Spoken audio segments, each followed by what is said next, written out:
Hello and welcome back to the project. Short recap on what the project is. Ordinary Roman is a historical simulation based in ancient antiquity, specifically in a Roman province. The player will be able to live as an average plebeian, looking for work, trying to keep themselves sheltered, and to keep their stomach somewhat full.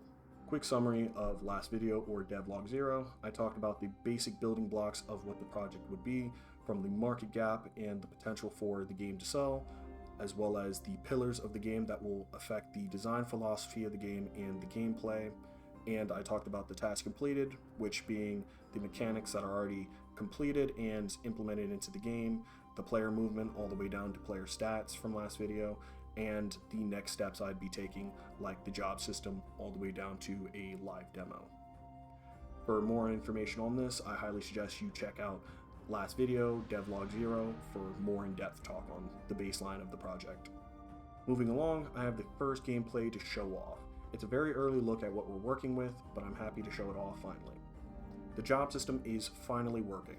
Now, this means that the player is able to walk up to an NPC and get a list of jobs that they're able to choose to work as. They can choose to work as a baker, a manual laborer, or a cleaner at the moment. Now, the manual labor is the only one that works, so if the player chooses a cleaner or a baker, they can't go to the manual labor work area and work there. It would just straight deny them. This restriction makes it so that each job has a specific designated area to work with.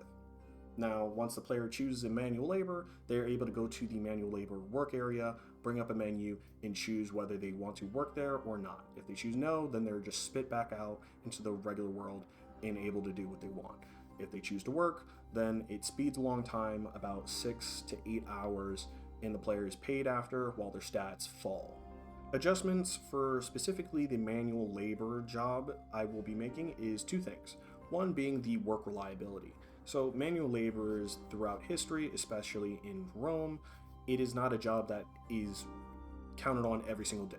So there are large portions of time where a lot of manual laborers are unable to work, and I will not be doing that in the game. However, I want to make it so that every once in a while that a player is not able to work for a day and has to figure out something else.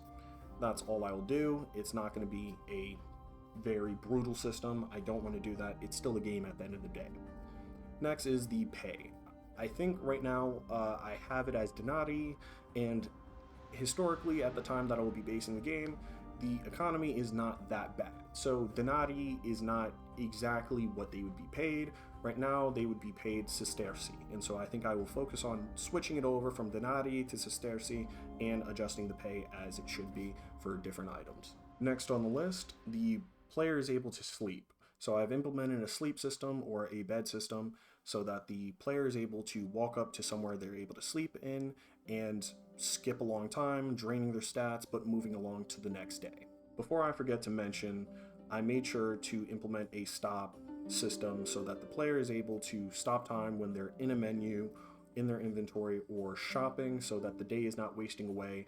A lot of games have this already set up so that if the player is talking to an NPC, it typically stops game time, so nothing's going on in the background while the player is interacting with someone or interacting with something.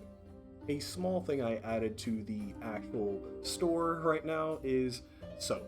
So there's historical evidence of this for the Romans. They didn't really just buy soap necessarily as a bar as we do today, but they had some type of way of cleaning themselves outside of the baths, being some oil and some type of dull knife to scrape off any dead skin or anything that might be on the surface from the oil.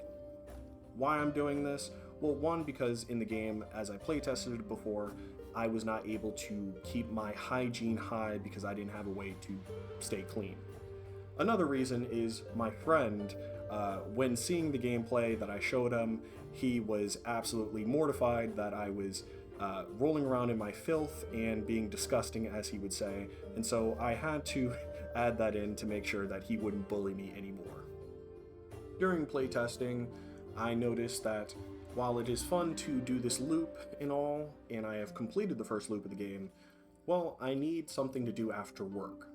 So most people ended the day around 12 to 2 for manual labor in most jobs, unless they're like a restaurant. And I have nothing like going to an arena for fun or a gymnasium or to a bath or anything like that to occupy the time of a player. So that is one thing I'm going to have to add in. A lot of bars, a lot of different activities to do after work like most Romans would enjoy. I will try and not beat this dead horse, but I already explained it last video.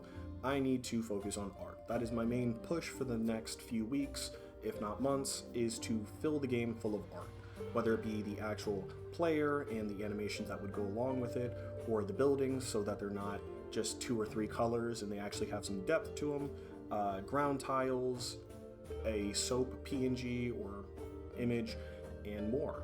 It needs to have a little more life to it, and so that is my next real focus going forward.